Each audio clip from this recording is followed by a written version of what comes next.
क्या आप जानते हैं कि भारत की दूसरी सबसे बड़ी पेंट कंपनी बर्जर पेंट्स कभी विजय माल्या के पास थी और साल 1991 में इसे खरीदा धिंगरा ब्रदर्स ने, जिनका बैकग्राउंड था सिर्फ एक पेंट की दुकान, और बाद में सोवियत यूनियन के सबसे बड़े एक्सपोर्टर बने। भाइयों, बर्जर पेंट की शुरुआत 70-60 में इंग्लैंड में हुई थी। कंपनी के संस्थापक थे लुइस बर्जर। आज़ादी के बाद बर्जर पेंट्स के कई मालिक बदले और 1980s के दशक में यह कंपनी विजय माल्या के यूबी ग्रुप का हिस्सा बन गई।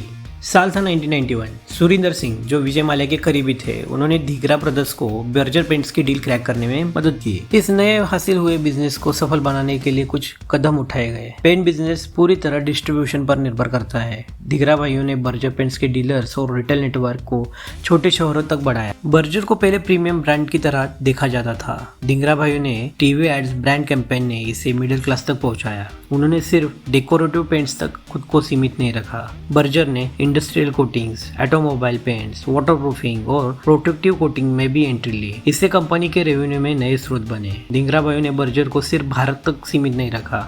उन्होंने नेपाल, बांग्लादेश, पोलैंड, रूस, सिंगापुर जैसे देशों में कंपनी का विस्तार किया। बर्जर पेंट्स की यह कहानी यह साबित करती है कि एक साधारण व्यक्ति भी सही समय और सही निर्णय लेकर एक ग्लोबल ब्रांड खड़ा कर सकता है।